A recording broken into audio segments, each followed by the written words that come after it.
WDET is supported by the College of Business Administration at University of Detroit Mercy. UDM's Master of Business Administration is designed to accommodate the career needs of professionals across a variety of work organizations. More information at business.udmercy.edu.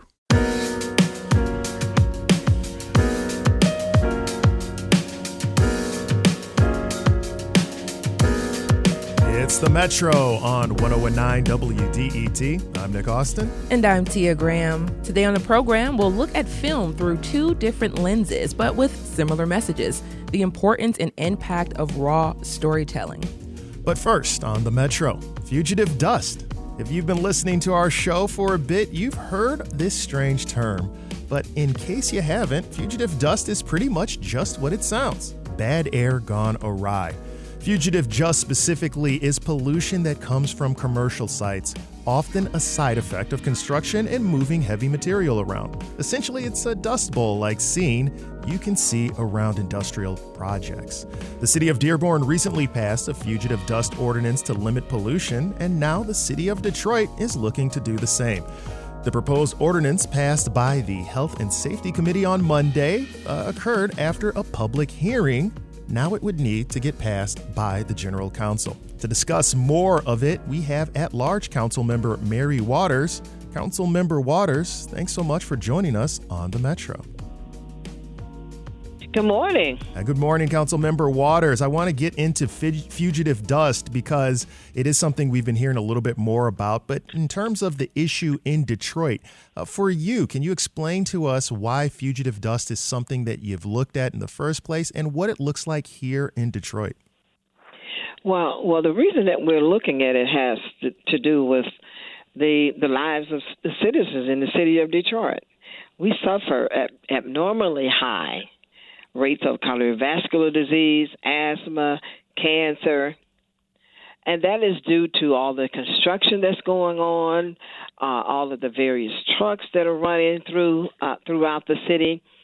Somebody has to make sure that we care about clean air and clean water, and that's what this is about: clean air.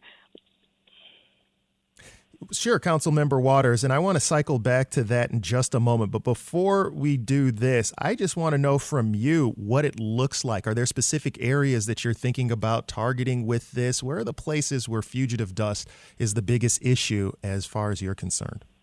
There are several places. In fact, there are places over by the Stellantis plant over on the east side of Detroit, and so we're talking about areas just east of Connor. You might say Connor to Alta Road in that area. We have areas that have been suffering for a lot of years, and that's down in southwest Detroit. So there are also areas up by, say, Van Dyke and 6 Mile, between near streets such as Grinnell. There are just areas all over the city where we need to make sure that residents are protected. And so this is the beginning of that. This ordinance is building on the existing. There's an existing fugitive dust ordinance. It already exists. But so what we're trying to do now is to say we're going to penalize you. We got to, for violations, because it is the responsibility of this council and the city leadership, all of us, to ensure that Detroiters can breathe some clean air, that we care about the asthma rates, we care about cancer rates, we care about cardiovascular diseases.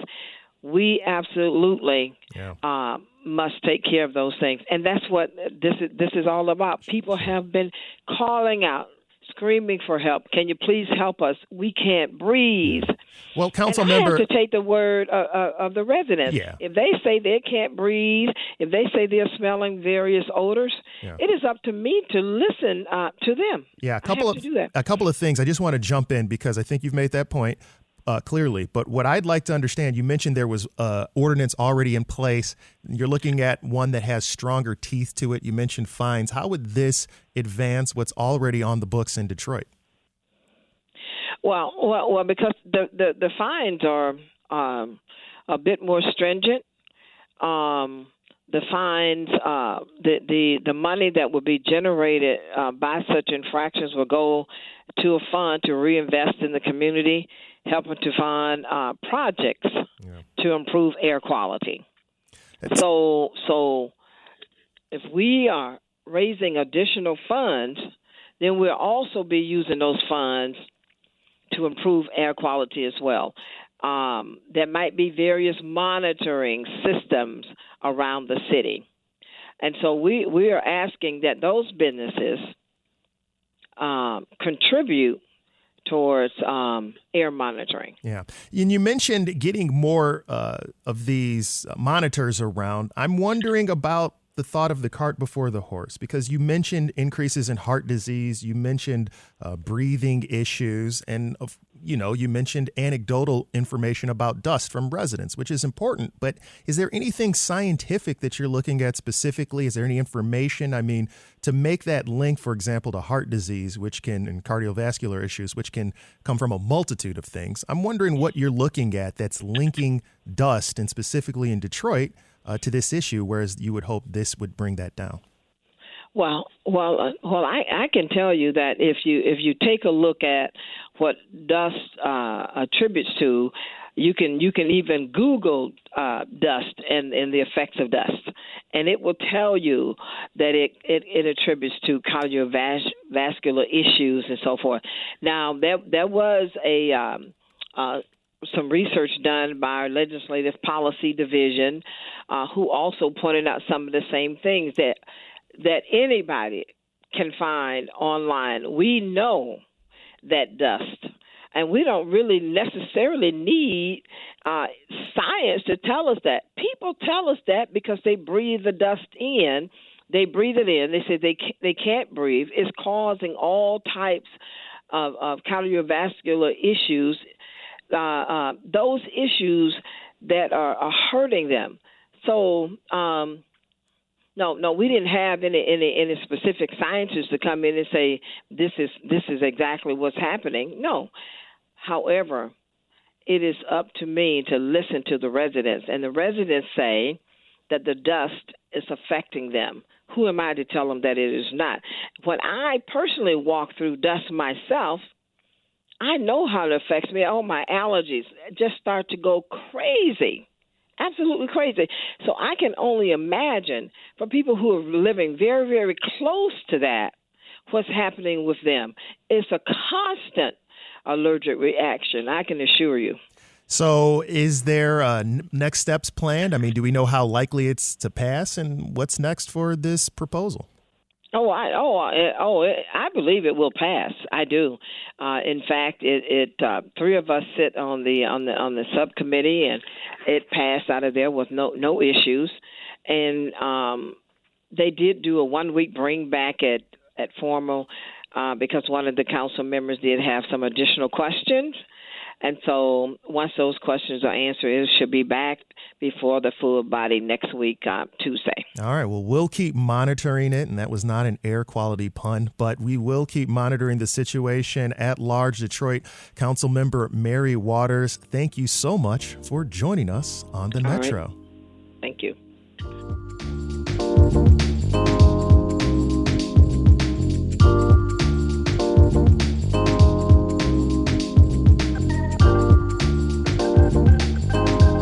The Metro on 101.9 WDET FM. Just heard from Nick Austin. I'm Tia Graham. Taking a quick news hit.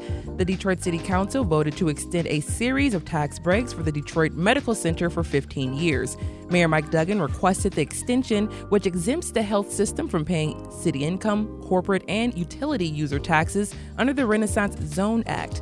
Duggan says the exemption will keep DMC hospitals and emergency rooms open and protected charity care for the city residents who are uninsured or underinsured.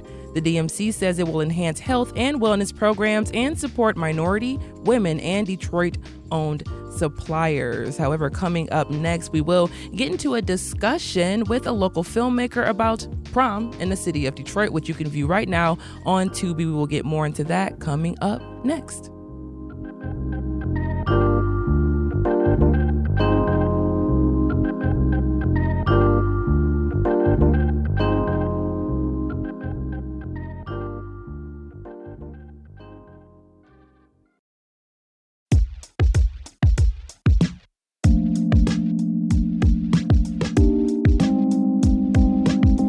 It's the Metro on 1019 WDET. I'm Nick Austin. And I'm Tia Graham. And if you have family members who are in high school right now, moms, dads, guardians, prom season is underway. And that means many are in the middle of their last send-off before leaving high school behind. And in Detroit, it's done in a big way. It looks like colorful dresses and suits, cars and limos and rentals and photos. Prom send-offs are a big thing in the city. And that could be one reason why our guest decided to direct a film about prom in the city of Detroit. The send-off follows Naya, who is entering her senior year with a father incarcerated and a mother with a traumatic past. Sean Whitfield is a native Detroiter, and he joins us on the show to talk more about the send-off. Sean, welcome to the Metro. Thank you for having me. Awesome. So what side of Detroit are you from, I always ask? From the east side, 6 Mile in Gunston. Born and raised? Raised. Yeah. Native West Sider myself, so I just love connecting that way. But, why did you decide to tell the story about prom, especially in the way that you decided to get to it? Well, that's a two-part question, two-part answer, I should say. The send-off was actually written, it was collaborated between me and the executive producer. He wanted to gift his daughter with a movie for her prom send-off. Oh. And with me being a writer and him knowing, I just, got deeper into it. And I always wanted to make sure that I have a message in anything that I do, because I started off doing music and video treatments, and I always wanted to have a message. So, fathers and daughters can connect with this, mother and fathers can connect with this, and it's not just for, the teenage era. It's also for adults who have teenage daughters or sons who, interested in prom send-off. I'm an auntie of a person who's going to prom this year. She's been hitting me up constantly about prom stuff. And, I just think about just our personal lives in general. And a lot of that in the send-off is directly, I see it. I see myself. I see my family and a lot of that. So just talk about telling those stories from a Detroiter for Detroiters to see themselves. Just like you said, you were doing it for your friend's daughter. Yeah, my friend's daughter. Just talk about telling Detroit stories for Detroiters. See, in Detroit, we like to do it big, so as he was coming to me with, just ideas that he wanted to do for his daughters, like the 2 cars, like as if you watch the movie, you see that was a part of the dialogue at the beginning. That's actually a conversation that me and him had. So I just, as we would sit on the phone, like I wrote the script in like 7 days. Oh, wow. And we filmed it in 7 days because we had to. Actually, March 21st of last year is when we began writing it. Wow. And I was done by like March 28th, March 29th. And then we began casting. We had pretty much the cast that we was going to have. And then we began filming on May 1st. Nice. And then we were done filming. 7 days. 7 days. And, once again, I just think about the process you're talking about and developing the script. You just talk a little bit about that and the idea and where it came from. Mm-hmm. But once again, you brought in this really raw aspect to the story where you have the father who's incarcerated, who's trying to help his daughter, through her senior year. You have the mom who has her own issues. Mm-hmm. And then you got friends and all the other things that are happening in life as she's going through to get to prom. Mm-hmm. So just going to, just talking about the rawness of that story, the real lifeness of that. Well, some of the concept was actually, brought to me by experience that I had with my friends or people that I knew growing up. And it was easy to tie in because, those are things that happen. Mm-hmm. In today's time, just because a father is incarcerated doesn't mean that he can't provide for his daughter and vice versa. And, the father and the mother been having problems or issues since, their younger days. And I was able to show that even through all that, they can still get along. So, like I said, I just want to have a message in in anything that we do so we can, knowledge. Yeah. And kids. Go into that a little bit more because you talked about your background, talked about, starting out in music and directing, just a little bit like that. What message are you trying to send to Detroiters? Positivity. Just positivity. Everything doesn't have to be, guns and violence or, excuse my language, sex or anything. Yeah. It doesn't have to be raw or that type of raw. Yeah. It could be a positive message in things that we do.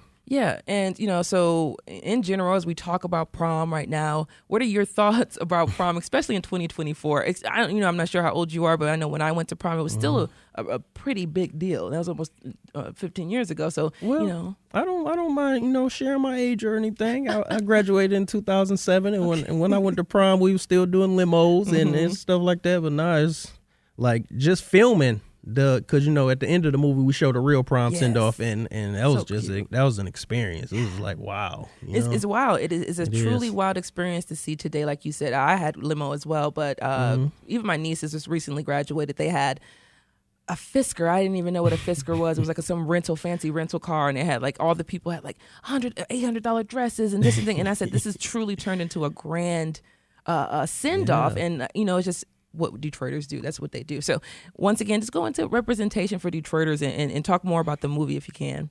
Well, the send off is now streaming on Tubi. Like I said, it's a movie about a father who is incarcerated, but still has been waiting his whole life to provide, send his daughter to prom the right way, because in Detroit, that's a big thing. Mm-hmm. And the mother and the father has their issues, and they end up working it out towards the end. I shouldn't be telling the movie like that, but you got to get it, people. But I'm in it now, so yeah, they end up working it out, and it's a little comedy in there. Yeah. It's a little street stuff, but I didn't want to dive. Like for instance, the father goes to jail, but I didn't really want to show too much into that because like I said, I don't want everything to be about drugs and sex and all that stuff. So just. Yeah, I just love the fact that it was just, especially when you get with the teenagers, and it's just like, that's literally teens. That's it's teenagers. That's how they are. So I'd love to see that, just the raw, like I said, the realness of the storytelling. But Sean Whitfield, native of Detroit and a director of the movie The Send-Off, which is now free to watch on Tubi. I want to say thank you so much for joining us on the show. Thank you for having me. Telling us more about Send-Off, and I hope to see your future films. I appreciate that. Thank you. Thank you.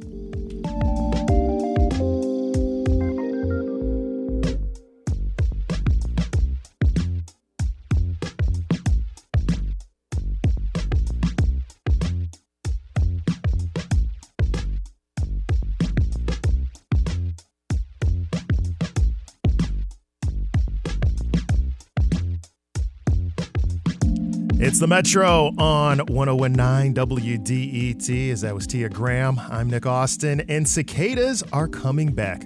The noisy creatures are about to emerge across the U.S., including in southern parts of Michigan. But while they're out, the bugs will be feasted on by birds and small mammals. But some chefs are creating cicada dishes specifically for humans. NPR's Layla Fadel spoke with Chef Joseph Yoon to learn more.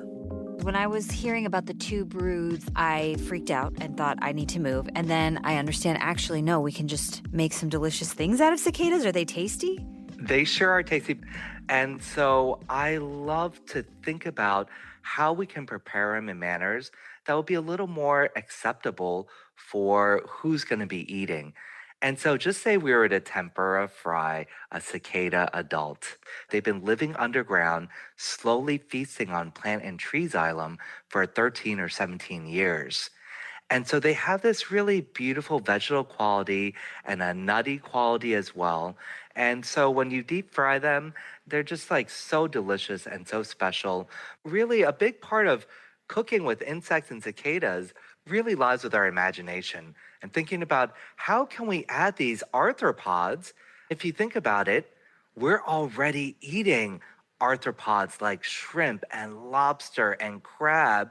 And so these are really just their water cousins, if you will. But it's a delicacy in some places, right? It is indeed a delicacy in many areas. And this idea of like addressing food security, there may be regions around the world that can forage and collect insects for human consumption. But when we're really talking about food security, we're talking about the rearing and husbandry, the farming of insects on mass scale to be able to produce and then to be able to utilize.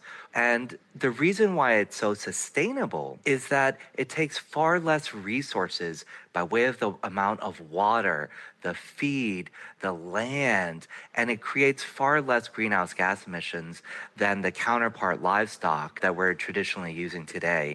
Do you have some favorite recipes? My all-time favorite recipe utilizing the adult cicadas is a tempura fried cicada. I like a deep fried anything, to be honest. I know. Maybe this will be my conversion, the deep fried. I do a little extra chefy thing, and I ferment lentil beans, and I add cricket powder, and I make my own gluten-free version that also utilizes cricket powder for my tempura batter. But you can use like any classic tempura batter that you like that utilizes all-purpose flour, low rice flour, a large egg, and also ice cold sparkling water, which will like really help create a light texture that you really want in this sort of tempura.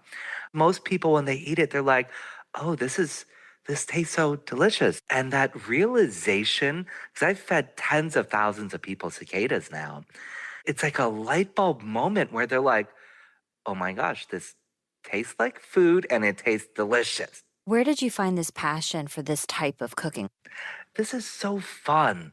Like to think about how we can create a new paradigm and a rubric shift in how we understand insects, to change the perception from insects as pests or a vector against good agricultural practices, to something that can be utilized as edible insects, something that's sustainably farmed or harvested for human consumption, and that could be also utilized for insect agriculture. That was NPR's Layla Fadel speaking with Chef Joseph Yoon about turning cicadas into tasty dishes. Seems to me like the deep frying's doing a lot of that work there. But Tia, is this something that you would take part in? You took the words out of my mouth. I was going to say the deep fried part. Yeah, I'll try anything that's deep fried at least once if it's deep fried and battered properly. Yeah, I'll try it. I won't say I like it, but I'll try it. I'll try anything deep fried. So, Nick, you said no. It's a hard pass? Yeah. It's all the same. If it's edible, I'd eat it. Why not? I've seen your lunches. Yeah, you'll eat it.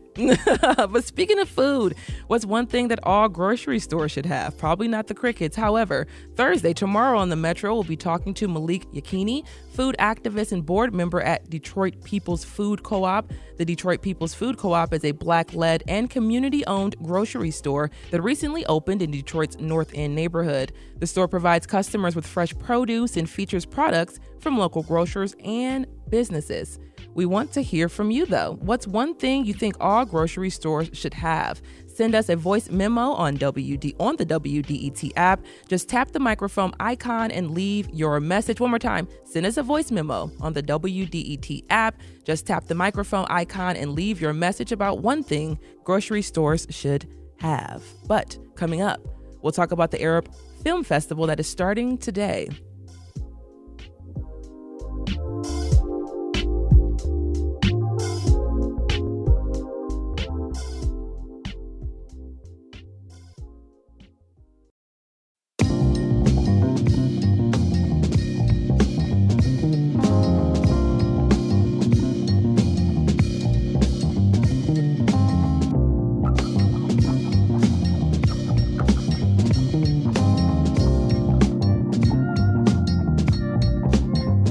This is the Metro on 1019 WDET. I'm Nick Austin. And I'm Tia Graham. Now, Metro Detroit is known for having a unique Arab community, and that uniqueness shows through the people of Arab lineage from across the Middle East, including Syria, Palestine, Yemen, and Lebanon. And while the Arab community is often celebrated here, in films, Arabs have frequently been captured in a negative light. The Arab Film Festival, brought on by the Arab American National Museum in Dearborn, has been trying to change the narrative. The film festival starts today and runs through Sunday. Here with us to tell us more about the festival, we have Dave Serio. Dave is the Curator of Education for the Arab American National Museum. Dave, welcome to the Metro. Thanks so much for having me. Awesome. So, how did the Arab American Film Festival start? So, the Arab American National Museum has been around since 2005. We opened our doors May 5th, so we're just about 19 years, or we're just a little over 19 years old. And one of the first things that the museum did was put on some really spectacular programming, including the film festival. So the film festival has been running as long as the museum has been in existence. It's one of the longest running programs at the museum. And I mean, this is maybe a selfish answer, but I feel it's, and I think my coworkers agree that using film is a really important tool to help elevate and tell the story of the Arab American community. And so that's why it came in as like one of the first programs that was made. And I think, 19 years ago, seeing something like that happen, I mean, I just think to myself, what was the idea, or what were the thought processes of the meetings or the conversations that were happening where they, people sat down and said, hey, let's do a film festival and show films, and let's show a different way of storytelling. I just think about that process and where it's led to today. So if you can just give us that span of where it started and where we are today. Absolutely. So yeah, I mean, one of the things I think that we try to do first and foremost is always like uplift and tell our story, be honest and open about our community, telling that narrative in a variety of ways, of course, including film. And we also try to do it in a way where we meet people where they are, right? We know people love cinema. I mean, how can you not love cinema? It's entertaining. It's great. You have your snacks. You have your, your whole vibe that you're creating. And so we try to meet people where they are, like, yeah, films are great. Why don't you also like try to incorporate some Arab American or other, cultural ethnic films? And so that's kind of where we're at, where we're able to like incorporate and give voice to the Arab American stories that exist. And just, as it's kind of gone into its, in its 19th year, the film festival has morphed. We've added numerous screenings. When we do our submissions, for example, we've been seeing a pretty drastic increase of those folks who are submitting their work. So we know there's so much Arab cinema, and we're seeing that number increase. So we're trying to expand our programming by including more shorts programs, more feature-length films. This year, for example, we're doing a concert. We're bringing in like unique Arab vendors to supply some delicious Arab food. We're having an opening night dinner. So we're trying to kind of grow as the momentum of the festival grows as well. Yeah, it's like a community-based type of event, which is really, really cool to think about. So, what are you all trying to accomplish when we think about the films that you are going to be showing, of course, but what are these films aiming to do? So the films really aim, again, first and foremost, just to give a platform for Arab Americans to tell their story. We, as you mentioned before, like, and especially back in the day, and still today, of course, we see so many folks trying to tell our story for us. People trying to paint us in a certain light, whether it's intentionally negative or maybe just in an ignorant way, perhaps. Mm-hmm. And so our goal really is to give a space for Arab American filmmakers to tell their story. A lot of the films that we showcase in our festival will not necessarily, although they should, but will not necessarily make it to big commercial theaters. So you can't necessarily find these films everywhere. And so our goal is to give that platform for these Arab American filmmakers to really showcase and tell their story. And then, of course, in addition to that, we're also hoping to like bring people together. So that's where like the Arab hospitality comes into play, where like come and have some food and watch some film. And so really bringing people together to discuss like great cinema, get to know your neighbors, and just create a welcoming environment. Yeah. So I know that, it had to change over the few years. Pandemic 2020, you brought in the online aspect of it. So now it's a hybrid event, so you can see it from wherever you are for the most part. So, just talk about how that has changed the way the festival runs, if it has at all.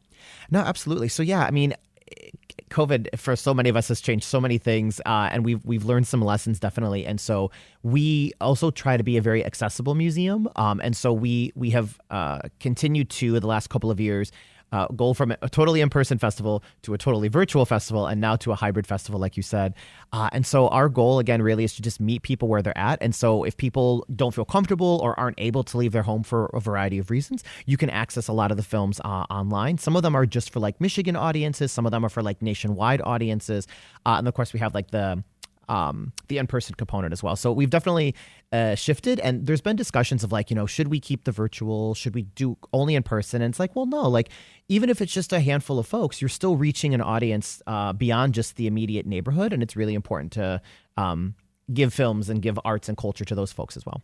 We are currently chatting with Dave Serio. Dave is the Curator of Education for the Arab American National Museum. And you were talking just a little bit about Michigan-based films and films that come from other places and spaces. And I think about just the diaspora, the Arab diaspora communities across the country and how unique each one of them are. So just talk about the movies that are going to be pulled in the films, documentaries, pulled in from other places and other spaces, especially this year.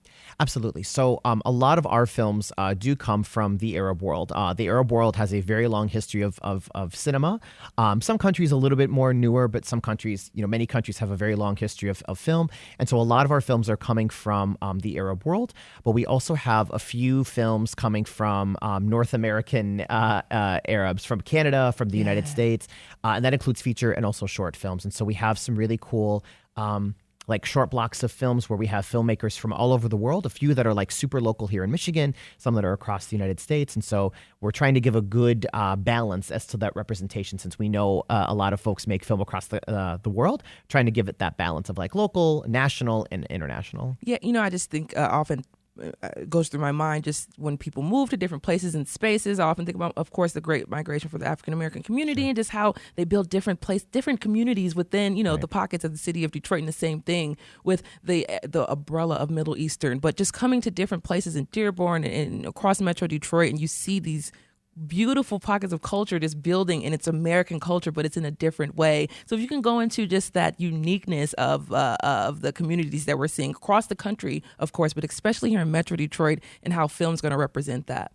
Absolutely, yeah. So as you said, we have a huge, pocket of Arab Americans here in Metro Detroit. We have the largest concentration of Arab Americans here in the state of Michigan, of course, in the Metro Detroit area, and being able to like have film that represents folks from that specific community, I think is really, really important. And also like keeping up with what's going on with the times, right? We have, Nakba Day that's here, which signifies the catastrophe that happened in Palestine. And so being true to like, being just aware of what our community needs as well. So like, with what's going on in Palestine, making sure we have, this year, for example, we have a lot more documentary films and taking more of a narrative, like listen to our story, because it's super important that you understand the various aspects of our stories. That's kind of... I don't want to cut you off because I know we have a little bit of time, but I want you to go into that a little bit more, the themes, and especially what we have going on in Palestine and Israel, the themes and the different ways that it's shaping this year's film festival. Absolutely. Sorry, I get very excited. Sometimes I'm like, no worries. So the themes this year are really just focused on like us telling our story, really. Like there's no better way to like learn and educate yourself on what's going on, regardless of what, Arab American or not.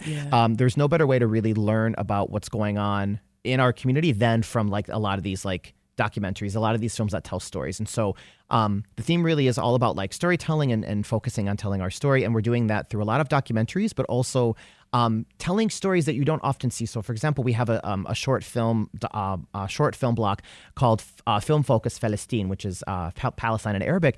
And so we have films that show a different side of Palestine. It's always important to talk about what's going on, the horrible injustices going on in Palestine, but we're doing it through a different way, where it's like, come and see these really lovely stories about Palestine, the people, and of course that expands beyond Palestine as well. It definitely expands beyond Palestine. My mind got a little choked up here. Just thinking about the films and the documentaries and the before and afters, honestly, of the different things that we're going to be seeing and experiencing. But, lastly, just give us the last, push about the film festival beginning today and Sunday, what people should know, especially if they want to just go see a film or just connect with anyone there. Just let people know. Absolutely. So as you said, the Arab Film Festival is taking place starting today at 6:00. Where we'll be having a delicious curated meal from Saffron des Trois, which is a restaurant in Detroit that's Moroccan-inspired, followed by the film The Mother of All Lies. And then we'll have numerous film programs all the way until Sunday evening, Sunday, May 19th.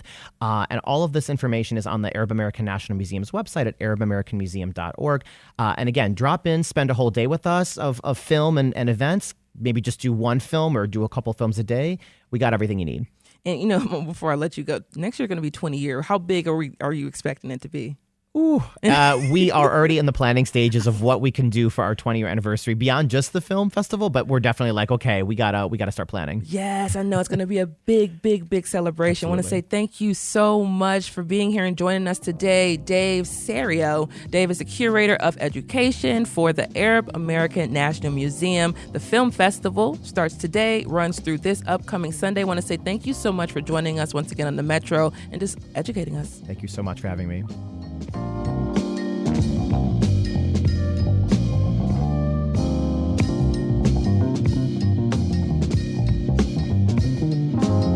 It's the Metro on 101.9 WDET. I am Nick Austin, and one of the things that we think about with history is the American Constitution, which is venerated by people across the country. But interestingly, many have not actually read it, and that was true for author A.J. Jacobs as well, at least until recently. Not only did A.J. read the Constitution, he decided to live it. He wrote about his experiences in a book called The Year of Living Constitutionally. In this conversation with Created Equal host Stephen Henderson, AJ spoke about why he decided to live the Constitution. You decided to live out a year according to the U.S. Constitution, to live by the Constitution. It's, I guess, an extreme iteration of the phrase, you should live your values, right? People say that to me all the time. So I want to have you explain what that means to live by the Constitution and why you decided to do it. It's a great question. Well, a couple of years ago, I learned that most Americans have never read the Constitution, and I realized I was one of those most Americans. I had never read it, and yet every day I'd read on the news how this 230-year-old document has a huge impact on how Americans live our lives, is still the center of a heated debate that's dividing our nation. So I thought I want to not just read it, but really get inside it and live it, because that is the way I like to, as a writer, explore topics. I did that with the Bible. I wrote a book called The Year of Living Biblically, where I followed all the rules of the Bible, the 10 Commandments, but I also grew a beard and the whole thing. So for this one, I said, I am going to follow the original meaning of the Constitution from when it was written. And that meant carrying a musket around the streets of New York where I live, writing with a quill pen instead of doing social media. And it was a weird year, I will admit. and my wife didn't. A little bit of the 1790s in the 2020s, right? Exactly. But I will say, despite its weirdness, it was really enlightening, even empowering. And it really helped me wrestle with these questions. What did they mean back then? What should that mean now? How much should it evolve? How much should it be? How much should the Constitution be frozen in the past? And the bigger question is, how can we make sure democracy persists and is not threatened? So it was a fascinating year, despite my wife not enjoying us quartering soldiers in our apartment. Right. So did you literally quarter soldiers? The Third Amendment says you don't have to do that anymore, AJ. Yes, that is true. I did not have to, but it does say in the first of all, it's the Third Amendment. Yes. Like, this is number 3 of 10. Yes. It said that Americans don't have to provide quarters for soldiers without their consent. Right. But I figured, if I did consent, it's also my right to provide quarters. And right. I think hospitality is a lovely thing. So I was able to find. It was hard. I asked a lot of soldiers. I asked some sailors in Times Square if they wanted to quarter in my apartment, and I got no takers. But I did find a friend of a friend, and he came over for a couple of days, and it was lovely to talk to him. And that was one of the great parts of this project, is I got to talk to people from all over and different views.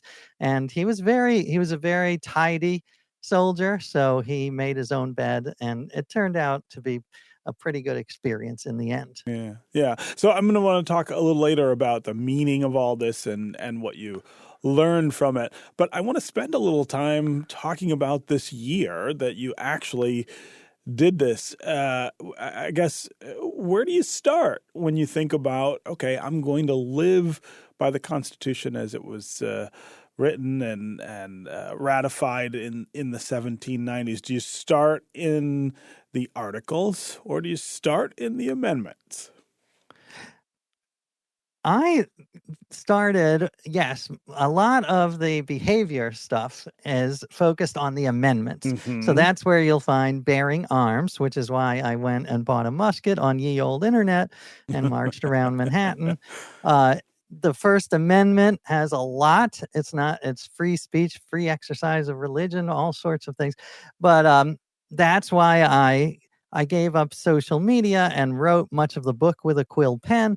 I also got a petition going because that's in the First Amendment. I had a Yes. petition, hundreds of people who signed it, and I went to Congress to present it. I actually presented it to a sitting senator, and then there were parts that were a little weirder and unexpected, like in Article 1, Section 8, it says that you have the constitutional right to try to become a pirate, a legalized pirate, or a privateer is what the preferred word, which is basically the government would say to fishermen, you can take your boat and try to capture the British and keep their booty. And that's how we won the Revolutionary War, without them. So it's still in the Constitution. That's what's amazing. It hasn't been used since 1815, but I thought, it's time. Let's try it. That was Created Equal host Stephen Henderson speaking with A.J. Jacobs about his decision to live out the Constitution. You can find the rest of the conversation on WDET.org or wherever you find Created Equal podcasts.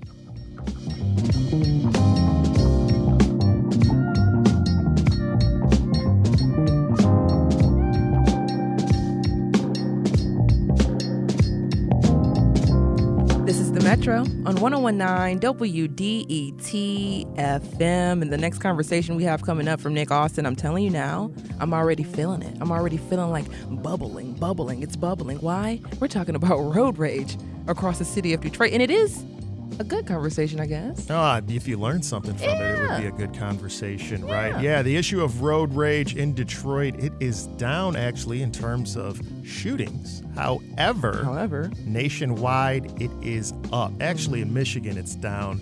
Detroit still has an issue with it. We'll get into all of these issues, including what could be behind the general practice of road rage, why it matters, when we return on the Metro.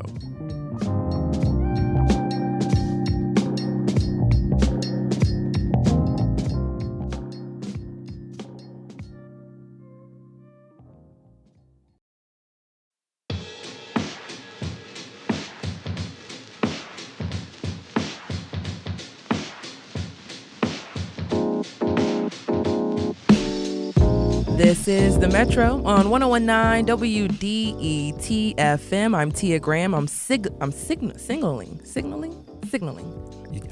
You can't tell me what you're doing. You're the one doing it. I know, I'm signaling. All right. That's what I'm doing. I'm turning my blinker on and I'm handing it over to you. That's what I was trying to say, but then the signaling didn't come out properly, and then here we are. We got there, just like when you're traveling on the road. And when you do that, sometimes you might feel that surge of anger behind the wheel. But if that's true for you, you're not alone. And despite a drop in Michigan, road rage shootings have skyrocketed nationwide over the past decade. Now, Detroit did rank 6th nationwide for road rage shootings, according to the Trace. And the trend nationwide isn't promising either. Road rage shootings have jumped 450% in the past decade. What drives people to do this?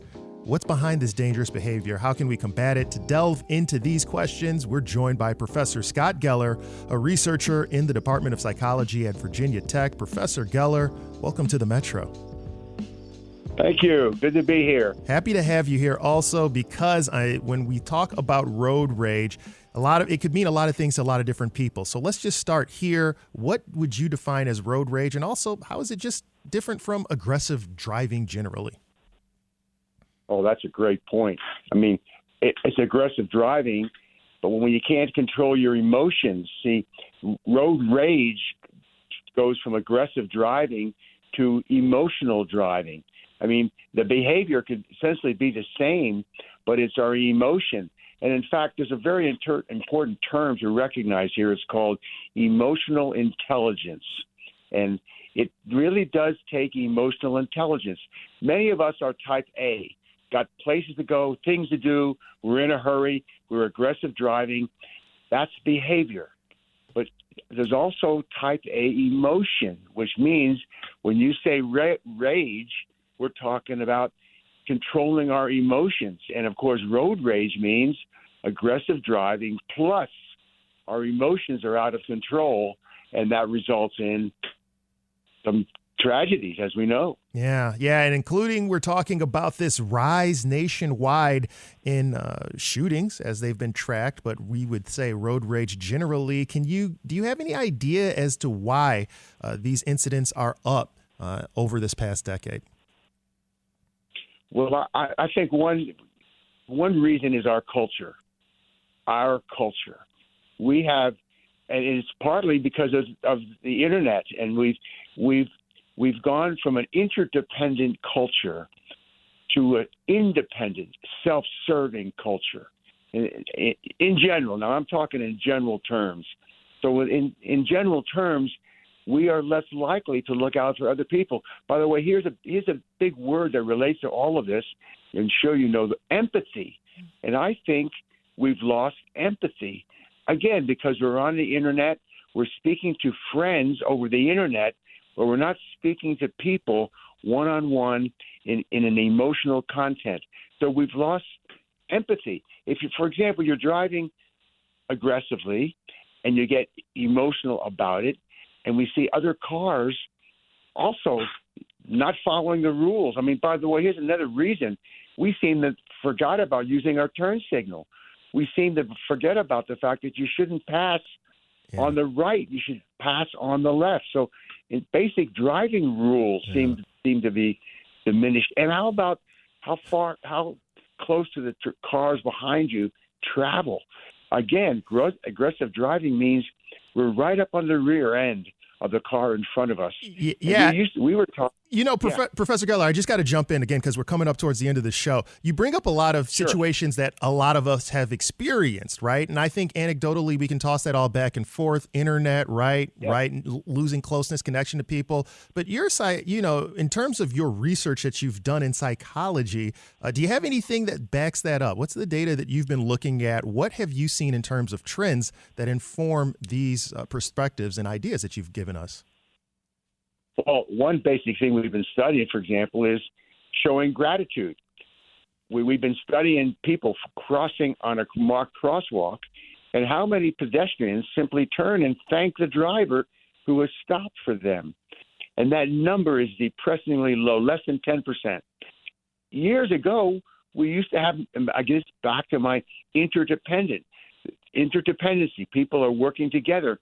Now, hey, this is my right of way. Many people cross the road looking at their cell phone. They're not even looking at the cars. But the bottom line is the lack of showing gratuity, the lack of simply thanking a person reflects lack of empathy, reflects a lack of connection with people. Yeah. And I'm believing that we've gotten less connection to people as we've gone to the internet for our friends and support system. Oh, I have, and you shouldn't be on the internet while you're on your phone, but talking about gratuity, maybe you should be tipping the people that are driving or actually saying nice things to you as well. That would be cool. I got to say, Professor Geller, though, let's get into solutions. You mentioned being thankful for people, being more generous. You mentioned that gratuity idea. Let's talk about solutions then, both for the person who might be prone to getting angry, as well as those of us who are concerned about being on the receiving end. What recommendations do you have? Well, one basic thing is we have to become systems thinkers. Systems thinkers, meaning think beyond yourself. Think as a big picture. Maybe that person who's passed you on the right, which is wrong, but maybe they've got an emergency. Maybe they're trying to. So the bottom line is think beyond ourselves to other people. Think of the system. Matter of fact, if we think about the system, it's kind of remarkable how many people do travel and get to their destinations safely, whether by vehicle or airplane or whatever. Yeah. So bigger picture. And again, you mentioned the word gratuity. I think we need to be thankful. Yeah. I think we need to be thankful for what we have. And yes. Yeah. And I think, and I wish I had more time, Professor Geller. I'm thankful for you giving us that insight in that time, Professor Geller with the University of Virginia Tech. Thank you for joining us on the Metro. And that's going to do it for this edition of the Metro on 1019 WDET FM, Detroit Public Radio for Wednesday, May 15th. The show is produced by Sam Corey, David Lyons, and Jack Phil Brandt. Our engineer is Nate Bender, and our assistant producers are Anil Scott and Sydney Wall. Walkley. Thank you all so much for joining us today. The Metro is a production of WDET, a listener-supported service of Wayne State University. If you like what you hear and want to support us, go to the Metro and consider becoming a member online at WDET.org.